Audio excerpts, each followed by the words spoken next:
नमस्कार। अपनी पिछली अधूरी कथा को हम आगे बढ़ाते हैं। अब तक हमने बात की थी कि जब राजा शांतनु और सत्यवती का विवाह हुआ था। अब इससे आगे तो राजा शांतनु और सत्यवती के विवाह के उपरांत उनके दो संतान हुए। बड़े पुत्र का नाम चित्रांगद था, जो कि बहुत ही वीर और पराक्रमी था, और छोटे पुत्र का नाम विचित्रवीर्य था, जो कि आगे चल के बहुत कुशल धनुर्धर बना। इन दोनों कुमारों की बाल्यावस्था में ही राजा शांतनु का स्वर्गवास हो गया था। राजा शांतनु के स्वर्गवास होने के बाद बड़े पुत्र चित्रांगद को राजगद्दी पर बिठाकर रानी सत्यवती और भीष्म उन्होंने राज्य का सारा कार्यभार संभाला। चित्रांगद था, पराक्रमी था, वीर था। उसने अपने आसपास के सभी राजाओं को जीत करके अपने राज्य में सम्मिलित कर लिया था। एक बार उसी के हमनाम एक गंधर्व राजा से उसका युद्ध हो गया। कहते हैं सरस्वती नदी के तट पर यह युद्ध 3 साल चला। अब कह नहीं सकते इसमें कितनी सच्चाई है, लेकिन हाँ, वो युद्ध हुआ और उस युद्ध में चित्रांगद मारा गया। चित्रांगद की मृत्यु के बाद विचित्रवीर्य, जो कि उस समय बहुत छोटा था, उसको गद्दी पे बिठाया गया और उसके संरक्षक के तौर पे भीष्म ने राज्य का कार्यभार संभाला। धीरे धीरे समय गुजरता रहा और विचित्रवीर्य बड़ा हुआ। पहले के समय में सबसे पहले किसी भी युवक के, राजघराने के किसी भी युवक के जवान होते ही सबसे पहले चिंता उसकी विवाह की होती थी, और विवाह के बाद में अगली के उस राजगद्दी का उत्तराधिकारी जल्दी से जल्दी पैदा हो। तो जब विचित्रवीर्य विवाह लायक हुआ तो उसके विवाह की बातचीत शुरू हुई। जब यह बात विचित्रवीर्य को पता लगी तो उसने विवाह में अपनी अनिच्छा जताई।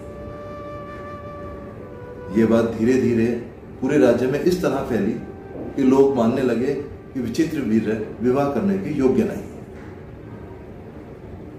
उसी समय काशी राज्य के राजा, जिनकी की 3 बेटियां थीं, उन्होंने अपनी बेटियों के लिए स्वयंवर का आयोजन किया। उस समय यह प्रथा थी कि राजघराने की कोई भी कन्या जब विवाह योग्य होती थी तो स्वयंवर का आयोजन किया जाता था। उस स्वयंवर में आसपास के सभी राज्यों को, वहां के राजघरानों को, बड़े योद्धाओं को, सबको न्योता दिया जाता था, और सब जब एकत्रित हो जाते थे तब उस कन्या को यह अधिकार होता था कि वो उनमें से अपने पसंद के वर का चुनाव करे और उसके गले में वरमाला डाल दे। तो ऐसा ही उस समय काशी के राजा ने अपनी 3 बेटियों के लिए किया, जो कि 1-1 साल बड़ी छोटी थी। सबसे बड़ी बेटी का नाम अंबा था, उससे छोटी थी अंबिका, और सबसे छोटी थी अंबालिका। अंबा पहले से ही शाल देश के राजा जो थे, उनको मन ही मन चाहती थी, उनका आपस में प्रेम था।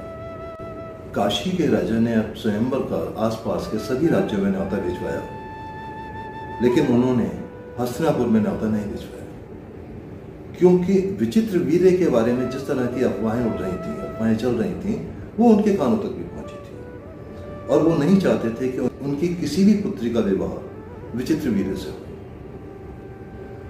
जब यह बात भीष्म को पता लगी तो उनको इसमें कुरुवंश का अपमान महसूस हुआ। हालांकि कुरुवंश बहुत ही गौरवशाली राज्य था, लेकिन उनको न्योता ना भेजना स्वयंवर का, इसमें भीष्म को बहुत बुरा लगा, बहुत क्रोधित हुए। उन्होंने इस बारे में माता सत्यवती से बात की और इसका बदला लेने के लिए और काशी के नरेश को सबक सिखाने के लिए सेना की एक टुकड़ी लेकर के भीष्म काशी के लिए चल पड़े। काशी में उस समय स्वयंवर चल रहा था। शाल देश के राजा, जो कि मैंने पहले आपको बताया अंबा उनसे प्रेम करती थी, वो भी उस स्वयंवर में आए हुए थे। बड़ी बेटी होने के नाते सबसे पहला अधिकार अंबा को ही मिला। उसने वरमाला ले जाकर के सभी उपस्थित जितने भी लोग वहाँ पे एकत्रित थे, स्वयंवर में आए हुए योद्धा और राजघराने के युवक, उन्होंने शाल देश के राजा के गले में वरमाला डाल दी। एक तरह से उन्होंने अपने लिए अपने पति का चयन कर लिया। जिस समय अम्बा ने शाल देश के राजा के गले में माला डाली, ठीक उसी समय उस स्वयंवर में भीष्म भी पहुंच गए।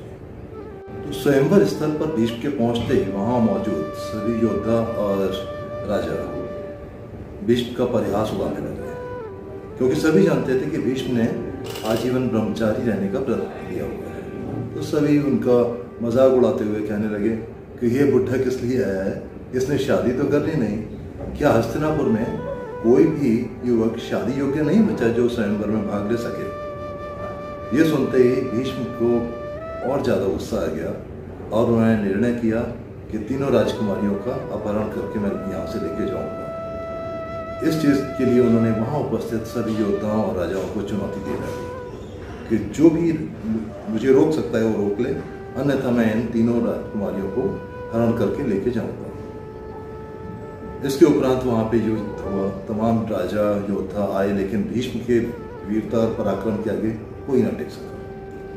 यहाँ तक कि अम्बा ने जिस शाल नरेश के गले में वरमाला डाली थी, वह भी आए अपनी पत्नी को बचाने के लिए, किंतु भीष्म ने उनको भी परास्त करके और तीनों कुमारियों को अपने रथ पे सवार करके वहां से हस्तिनापुर के लिए चल दिए।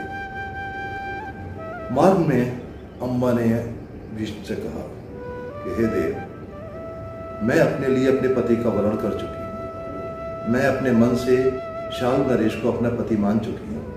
आप मुझे ना लेके जाइए। लेकिन भीष्म इतने ज्यादा क्रोधित थे कि उन्होंने अम्बा की एक न सुनी। अम्बा ने कहा भी कि हे भीष्म, क्या आप मेरे से आप स्वयं विवाह करेंगे? भीष्म ने कहा नहीं, मैं तुम्हें अपने छोटे भाई विचित्रवीर्य के लिए तुम तीनों को लेके जा रहा हूं।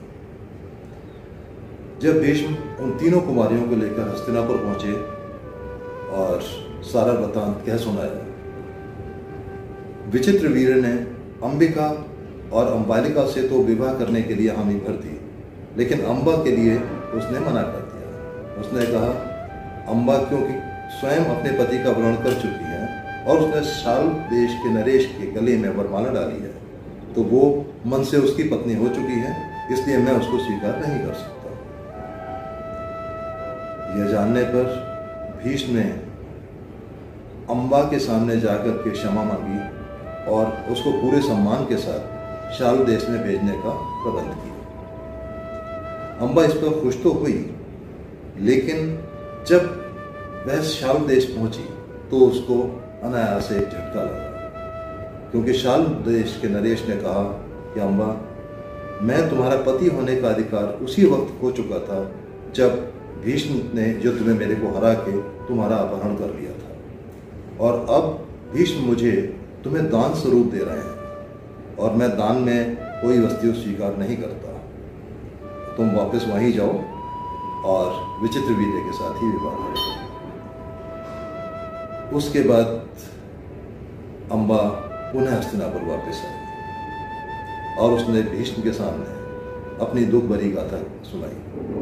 उसने भीष्म को कहा कि हे भीष्म, आप मेरा अपहरण करके हस्तिनापुर लाए अपने भाई विचित्रवीर्य के लिए। वो मुझसे विवाह नहीं करना चाहता। जिसको मैं चाहती थी, जो मुझसे विवाह करना चाहता था, उसने मुझे ठुकरा दिया। अब आप बताएं कि मैं कहाँ जाऊं, मैं क्या करूं? अम्बा ने कहा, भीष्म, आपने मेरा जीवन बर्बाद कर दिया है, अब आपको ही मुझसे विवाह करना होगा।